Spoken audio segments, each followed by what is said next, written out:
Hello అండి. ఈరోజు నాకు హెల్త్ బాగోక పడుకునున్నాను. కౌశిక్ దోసలు నేనేస్తానమ్మా అని చెప్పి, ఆ దోసలతో కుస్తీ పట్టడం స్టార్ట్ చేశాడండి.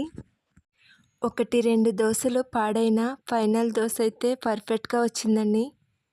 ఫైనల్ దోసను చూసి వాడికొచ్చిన ఆనందం ఇంత అంతా కాదండి. చాలా సంతోషపడ్డాడు. ఏదో గెలిచినట్టు. "నువ్వు రెస్ట్ తీసుకో అమ్మా, దోసలు నేను వేస్తాను" అన్నప్పుడు నాకు కూడా అంతే ఆనందం అనిపించిందండి.